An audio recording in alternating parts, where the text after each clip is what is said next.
Jadi untuk kamu Sobat Suara yang merasa membutuhkan ilmu komunikasi selain bernyanyi,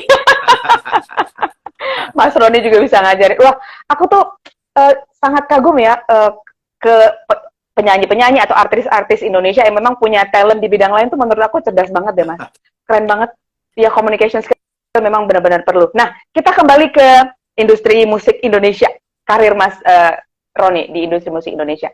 Nah, jadi selama perjalanan karir, dan terutama sekarang berkonsentrasi di dunia presenting dan komunikasi ya, aku pernah dengar bahwa Mas juga pernah mengeluarkan single dengan teman-teman grup ya.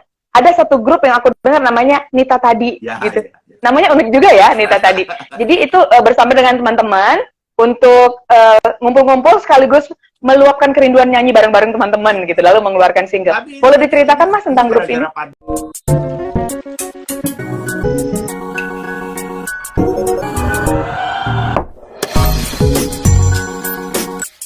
Pandemi itu kalau bisa dibilang orang mungkin wah ini sebuah fase yang banyak membuat orang kehilangan pekerjaan atau kesempatan. Tapi di sisi lain untuk orang-orang yang kreatif sekali lagi gitu kan, justru kita berpikir apa yang bisa kita lakukan. Nah ini gara-gara pandemi. Sebenarnya ceritanya waktu itu cuma karena udah lama nggak ketemu, aku, Hedi Yunus, Rita Effendi, Neta, bahkan Carlo almarhum juga kita ajakin untuk kumpul gitu loh. Udah lama nih kita nggak ketemu, kita ngopi-ngopi yuk gitu kan. Akhirnya kita ketemulah suatu hari di sebuah coffee shop gitu kan. Ngobrol-ngobrol dari mulai siang sampai mallnya tutup. Biasa kan teman lama, udah lama ketemu gitu kan. Iya, Terus akhirnya kita ngobrol-ngobrol, terus kita bikin apa yuk, sesuatu yuk. Biar ada kegiatan lah istilahnya gitu loh. Nah makanya akhirnya karena pada saat itu kita sedang dekat dengan Geronimo Records dan Production, akhirnya kita ngobrol lah sama Geronimo. Ini kita punya ide begini-begini. Ya udah, akhirnya kita bentuk namanya Nita Tadi. Itu kan singkatan sebenarnya, Roni, Rita, Neta, Hedi, Ni, Roni, Ta, Rita, Ta. Oh oke, wow. Singkatan nama-nama personil ya. Jadilah Nita Tadi. Oh oke.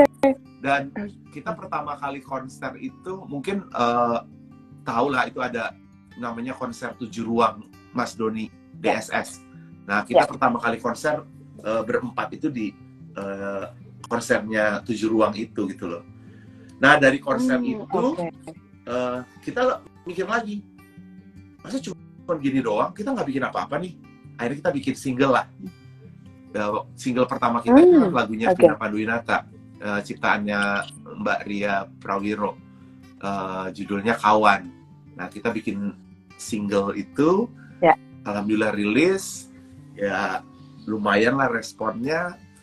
Setahun kemudian kita rilis single yang kedua, judul lagunya Dunia Cinta. Itu lagu yang diambil dari salah satu finalis festival lagu populer tahun 91 kalau nggak salah ya. Sudah pernah dinyanyikan juga sebelumnya? Kenapa? Sudah pernah dinyanyikan juga sebelumnya dan di-recycle kembali gitu ya? Salah satu finalis festival lomba lagu populer Indonesia.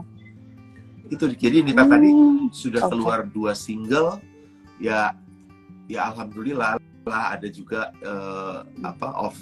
off-nya dan segala macam gitu.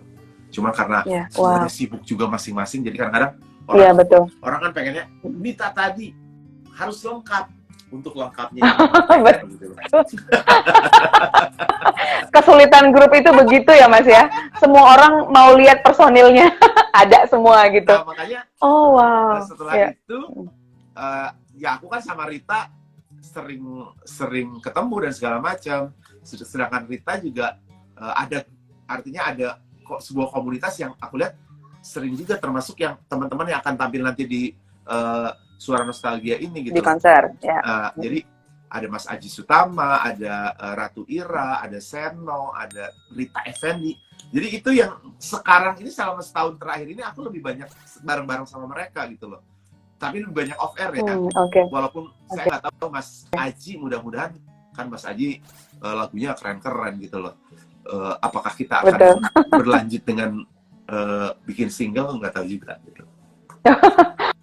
Wow, berarti sekaligus ketemu dengan teman, kangen-kangenan dengan teman, sekaligus juga kangen-kangenan dengan dunia musik ya Mas ya? Iya, banget. Iya, iya. Benar-benar. Wow, berarti sudah ada 2 single, dan apakah sudah ada pembicaraan untuk single selanjutnya ini Mas? Belum sih, karena ya itu tadi, mulai kan pandemi udah lewat ya. Betul, udah kembali ke ya kesibukan biasa. Udah mulai ya. rame lagi. Kesibukan Betul, yang betul. tadinya kita bisa lebih sering bertemu berempat, sekarang udah mulai jarang nih. Ketemunya ya paling sebulan atau 2 bulan sekali. Ya terakhir kita ketemu kemarin habis Lebaran berempat. Kebetulan Rita Effendi juga ulang tahun, jadi kita ngumpul bareng. Oh wow, oke. Kita belum ada obrolan lagi apakah akan berlanjut dengan single berikutnya atau gimana gitu loh. Wow. Ya kalau untuk aku penikmat musik ini seperti menjawab kerinduan kita. Kita rindu loh Mas lihat apa ya, ada grup nyanyi yang memang benar-benar highlightnya itu harmonisasi suara gitu kan. Kita band udah banyak nih, tapi kalau sekarang ini harmonisasi suara di grup itu udah jarang banget. Kan dulu ada Eva Singer, ada Ebitri lah, ini seneng banget ada Nita tadi yang emang benar-benar suaranya ganas semua gitu. Pada ngumpul. Karena modalnya kita awalnya di grup yang sama gitu kan semuanya. Betul, ya. Ya kecuali Hedi yang masih benar. kita, kalau kita kan mantan kan. Jadi ketika digabungin lagi seolah-olah mereminding sesuatu yang tinggal nyusun puzzle aja gitu, kita berempat gitu loh. Iya benar-benar. Nah ini kan berarti seru-seruan dengan teman, udah terrealisasi nih. Lalu kalau untuk Mas sendiri, apakah masih ada keinginan untuk, aduh pengen ada single solo deh gitu? Masih ada keinginan itu nggak Mas sampai sekarang? Atau kayaknya, udah deh senang-senang aja gitu? Pertanyaan semua orang sebetulnya gitu loh. Tapi saya sih pengen banget gitu ya. Cuman gini lah, mungkin faktor usia juga yang kadang-kadang berpikir gini, gue mau mengeluarkan sesuatu, banyak pertimbangan, jadi gue pengen ngeluarin sesuatu tapi ada manfaatnya nggak buat orang lainnya atau gimana ya, jadi terlalu banyak mikir gue nya yang pertimbangannya terlalu banyak gitu Mas ya. Padahal kan kalau dipikir zaman sekarang untuk bisa berkarya itu media untuk mengeluarkannya udah gampang banget. Kalau zaman dulu kan betul. Untuk diketahui orang kita harus promosi ke TV, promosi ke radio. Kalau sekarang kan kita berkarya, upload YouTube, selesai gitu kan. Orang mau lihat dan segala macam lebih gampang ngeklik di mana aja. Nah, mungkin mudah-mudahan tahun ini saya bisa bikin single, entah itu solo ataupun bareng istri, karena istri saya penyanyi juga. Jadi kadang-kadang saya tahu. Saya kamu mau bikin duet nggak? Ayo, tapi nggak bikin gitu. Padahal anak saya juga sering produce musik juga, jadi kadang-kadang ya, kapan ya? Ngomong doang, tapi malah yang iseng duduk di coffee shop jadi ya Mas ya, musiknya ya. Aduh, lucu juga. Wow. Ya, mudah-mudahan segera ada ya Mas. Saya tunggu loh Mas. Amin. Kita semua nunggu Mas punya ada single baru lagi yang kita bisa nikmati sama-sama. Gue mau bikin single, tapi ini sih mimpi ya, maksudnya satu, gue bikin lagu sendiri, jadi lebih nggak ribet lah kalau mesti diciptain siapa, karena ternyata pandemi ini mengeluarkan banyak kehabisan. Gue ternyata gue bisa bikin lagu ya. Jadi kemarin yang punya kesempatan gini, Ron, lu cariin pencipta lagu dong. Buat lagu apa? Ini ada program gini. Lagunya mau gimana? Terus gue bilang, ya deh gue coba. Gue cuma modal piano di handphone gitu. Terus gue punya teman, coba lu bikinin musik. Jadi dalam satu hari gue bisa bikin lagu. Ternyata gue punya bikin lagu ya gitu loh. Mudah-mudahan nanti kalau bukan karena pandemi nggak ketahuan ya Mas punya bakat bikin lagu ya. Lebih karena bakat sih kalau kata orang Sunda. Kamu orang mana? Saya orang Batak. Kalau kata orang Sunda itu bakat gitu loh. Yeah. Bakat butuh katanya gitu loh. Karena butuh. Oh karena butuh jadi apa aja bisa gitu ya. Yang nggak bisa jadi tiba-tiba bisa gitu. Oke, wow, seru juga. Wah, ditunggu Mas album-albumnya. Amin. Kada kangen dengan suara Mas Roni ya. Nah, ini pertanyaan aku nggak tahu udah sering ditanyain ke Mas Roni atau enggak. Kira-kira lebih enak mana, Mas? Jadi penyanyi atau jadi presenter? Sebetulnya kalau atau jadi coach lah katakan. Dibilang enak itu adalah ketika transferannya udah masuk gitu loh. Betul. Setuju. Kalau dibilang challenging gini loh, dua-duanya punya kesamaan, artinya kita harus bisa menghibur banyak orang. Artinya, ketika kita dipercaya menjadi seorang presenter atau MC atau penyanyi, kita punya tanggung jawab yang sama agar orang yang meng-hire kita itu terpuaskan gitu loh. Artinya ketika kita tampil, orang ya senang gitu melihat kita. Kalau saya jadi presenter, ya orang merasa bahwa oh ini memang pas untuk menjadi seorang presenter. Ketika gue jadi MC, orang merasa bahwa wah kalau MC-nya Ron itu acara kita pasti seru. Ketika kita jadi penyanyi, ketika orang melihat kita nyanyi, merasa bahwa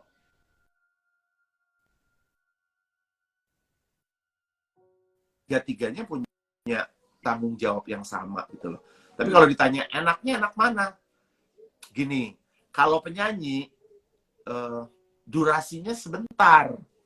Nyanyi 4-5 lagu selesai. Kalau MC atau presenter tanggung jawabnya adalah dari awal acara sampai penutupan. Sampai gitu. akhir. Itu aja sih. Tapi kalau challenge bedanya itu. Betul. Gitu. Betul. Karena sama-sama di depan publik juga ya. Jadi memang sama-sama challenging dua-duanya. Ya, nah, aku punya satu pertanyaan lagi untuk Mas Roni sebelum kita membaca pertanyaan-pertanyaan yang diberikan oleh Sobat Suara. Nah, untuk teman-teman yang mau memberikan pertanyaan kepada Mas Roni, aku masih memberikan kesempatan beberapa detik lagi. Jadi kamu boleh... Sebentar, kamu kasih... Ya. Karena ini handphone gue lowbat, jadi gue mesti ngambil charger. Oke, siap. Nah, kebetulan Mas Roni lagi mau nge-charge nih, kesempatan buat kamu yang mau memberikan pertanyaan kepada Mas Roni, boleh diketik pertanyaannya, boleh diberikan pertanyaannya, dikirim pertanyaan ke comment section, ada chat box di situ, jadi kamu boleh kirim pertanyaan. Aku akan membacakan pertanyaan kamu untuk boleh dijawab langsung oleh Mas Roni, ya. Kapan lagi ya bisa langsung tanya-tanya ke Mas Roni ya. Oke, jadi kamu boleh segera siapkan pertanyaannya, boleh segera diketik, ya. Ada Mbak Inge Wijanarko ternyata di sini. Halo Mbak Inge. Mbak Inge, apa kabar? Kayaknya mau special nonton Mas Roni nih kayaknya. Nah, Mbak Inge ini juga salah satu orang yang tahu banget zaman awal perjalanan karir aku di dunia panggung gitu loh. Karena Mbak Inge kan dulu kan salah satu yang juga memegang Abang Elva Sosyoria gitu loh. Nah, pertama kali ketemunya aku ya di Elva Music Studio sama Mbak Inge gitu loh. Itu tahun-tahun 89, 88 gitu, 89, 90 lah. Aku lebih banyak ketemu sama Mbak Inge juga. Oh, jadi salah satu orang yang menyaksikan jejak awal perjalanan karir musiknya Mas Roni adalah Mbak Inge ya? Iya. Wow. Banget. Oke. Oh, pantesan ada di sini nih, mau ngeliat nih. udah gimana nih musiknya? Gitu kali ya. Oke, Mbak Inge, kalau mau memberikan pertanyaan atau mau korek-korek cerita apa zaman dulu yang lucu-lucu juga boleh. Suka iseng ya. Oke. Nah, peran apakah Mbak Inge sekarang? jadi sinetron stripping terus Mbak Inge. Jadi iya benar-benar. Aku baru tahu loh ternyata Mbak Inge dulunya pernah di dunia musik juga. Karena aku taunya udah dia lebih pada ngurusin orang-orang yang gitu. Kita ini sebagai pemain musik atau artis panggung yang membutuhkan orang-orang seperti Mbak Inge ini gitu loh. Betul. Ada Andre juga, selamat malam yang Andre. Ini. Oke. Nih sebelum aku ke Sobat Suara yang memberikan pertanyaan, ini aku ada satu pertanyaan. Dari sekian tahun perjalanan karir Mas Roni, mulai dari penyanyi, lalu ke presenter, lalu sekarang jadi coach. Adakah impian-impian yang pengen banget dicapai, tapi sampai saat ini belum? Tapi suatu hari gue akan melakukan ini, gitu. Gini, aku tuh punya anak banyak ya. Aku tuh ada anak 5, ya. 5 tapi 2 generasi. Yang generasi pertama kan udah ya dewasa lah. Paling muda 18 tahun, kemudian 22 tahun dan 23 tahun. Itu kan udah generasi pertama. Yang generasi kedua umur 5 tahun, mau 5 tahun sama baru 2 tahun setengah. Nah, kalau ditanya mimpi apa sih yang pengen banget, ya gue pengen melihat anak-anak gue sukses terutama gitu lah. Terus kalau misalnya dalam diri gue sendiri yang gue tuh ya mungkin salah satunya adalah ada satu rencana yang tidak pernah terlaksana, itu bikin buku ya. Jadi pengen nulis buku yang ya entah itu dari dunia panggungnya atau dunia materi training yang sekarang saya sedang selalu berikan selama hampir ya 15 tahun terakhir ini. Sampai istri saya tuh kadang-kadang suka kesel, "Mas, kamu tuh coba deh sehari sejam aja," katanya gitu loh, "sisihkan waktu buat nulis. Kalau setahun 365 jam udah jadi berapa buku tuh," katanya gitu. Ya emang. Wow. Yeah. Wow. Emang itu aja buku, yang masih jadi dream aku yang ya mudah-mudahan bisa dimulai gitu loh. Mudah-mudahan segera terwujud ya Mas. Seneng deh ada buku ya, buku, album, banyak ya Mas. Yang harus keluar nih banyak, buku, single. Jadi banyak PR. Wow, oke. Mudah-mudahan segera terwujud. Nah, Sobat Suara, aku akan memberikan kesempatan buat kamu bertanya. Tapi sebelum aku membacakan pertanyaan kamu, kembali aku mau memberikan kesempatan untuk kamu yang mau screenshot. Ayo, screenshot. Boleh di screenshot, lalu disimpan fotonya supaya kamu bisa dapat kesempatan memenangkan tiket konser Suara Nostalgia. Oke? Sudah cukup ya? Nanti aku akan screenshot sekali lagi. Oke, good.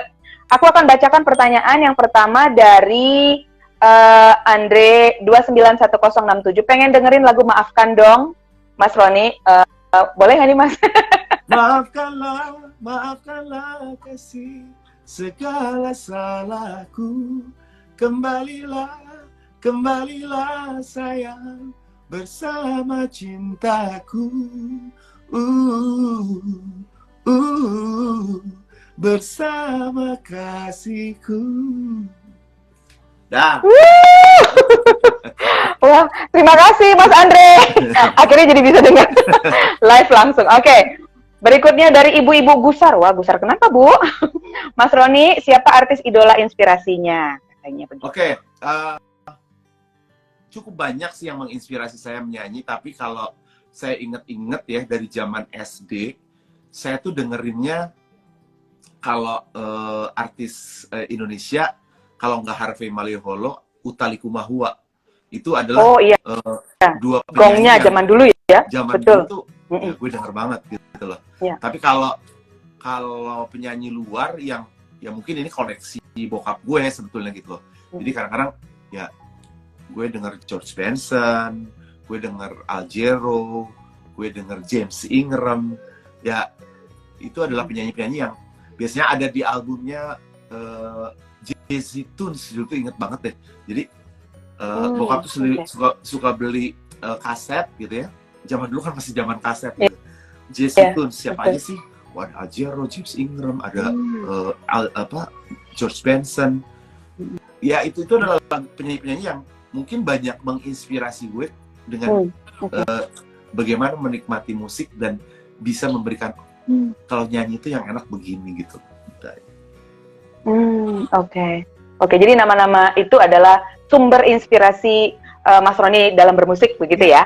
Oke, wow. Next, ada pertanyaan dari Raffi _Nursalam _TSM. Izin bertanya Mas, mohon diceritakan pembuatan satu lagu yang lagunya penuh filosofi dan penuh makna. Mungkin maksudnya satu lagu yang benar-benar bermakna sekali untuk Mas Roni. Gitu. Dia nanya membuat satu lagu.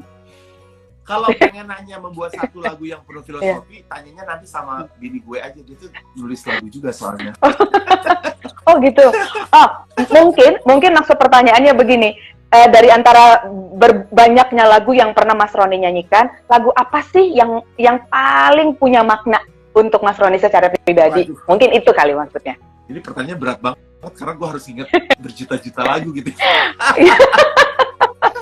Tapi gini, kalau yang paling bermakna, artinya yang monumental lah ya cerita cinta lo udah pasti gitu loh. Jadi lagu cerita cinta adalah lagu yang menurut gue satu, karena ada bukti otentiknya gue nyanyi di situ sebagai seorang penyanyi grup Kahit.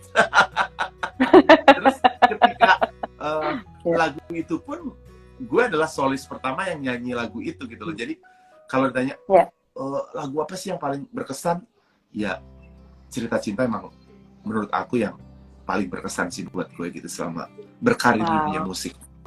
Ya. Wah. Karena kalau memang tonggaknya dari situ ya. Itu, betul. Perjuangannya lumayan luar biasa gitu loh. Ditawarin ke sini, ditolak, tawarin sini. Wah, terus belum proses rekamannya, belum gitu loh. Lagu itu sempat ditolak, Mas? Beneran sempat ditolak? Lagu cerita cinta itu? Proses mixingnya aja berpuluh-puluh kali. Oh gitu? Wow, lagu segitu bisa ditolak ya? Wow. Oke. Wah, oke. Untuk pertanyaan-pertanyaan yang lain, yang mau ditanyakan ke Mas Roni, gini aja deh, kalau saya nggak sempat bacakan, datang aja ke konser ya, nanti di konser bisa ketemu dengan Mas Roni, boleh request lagu kah, boleh foto, pokoknya happy-happy di sana gitu ya teman-teman ya, karena waktu kita sangat terbatas. Ya, oke. Nah, Mas, ini pertanyaan terakhir yang berkaitan dengan konser-konser. Jadi Mas Roni nanti akan ada di sana. Mas Roni nanti akan bernyanyi solo atau bersama dengan grup juga? Mungkin gini, karena konsepnya artis yang mengisi panggung acara Suara Nostalgia itu banyak banget ya. Ada Alpha Singers, ada Rita Effendy, ada Damon Guswoyo, ada banyak lah, dari mulai yang artis-artis senior saya gitu kan. Kalau saya ada Iis Sugianto ada ya? Sepertinya ada nggak sih? belum ada ya. So tahu banget sih. Ya pokoknya banyak lah. Dari Dukur ada di Dukur. Belum juga sepertinya. Bang Henry gimana nih? Nah, karena tapi nanti akan ada Rati Purwasi, Endang Estaurina, gitu. Akan ada Mbak Tika Bisono dan Mbak Erni Kulit juga, gitu. Udah lama banget Mbak Tika nggak ketemu Ya pokoknya gini, konsep nanti penampilan saya di Suara Nostalgia itu, saya sebetulnya pertama kali diajak acara ini sama Mas Aji Sutama. Jadi Mas Aji nanya, Kang Ron tanggal 19 Mei gimana, ada acara nggak? Kita ngisi acara ini nggak? Karena kita selama setahun terakhir ini sering bareng sama Mas Aji, Ratu Ira, Seno, sama Rita. Sampai sejauh ini sih mungkin ya, karena kita dikasih kesempatan nyanyi 3 lagu, ya konsepnya nyanyi bareng, tapi mungkin nanti ada beberapa lagu yang ya kita solo. Sendiri. Oh, oke. Baik. Jadi kita tunggu penampilannya Mas Roni. Yang kangen-kangen langsung segera ya direalisasikan. Nah, ini pertanyaan terakhir Mas sebelum kita tutup. Kenapa sih semua orang, baik dari generasi dulu maupun generasi sekarang, harus banget nonton konser Suara Nostalgia ini? Oke.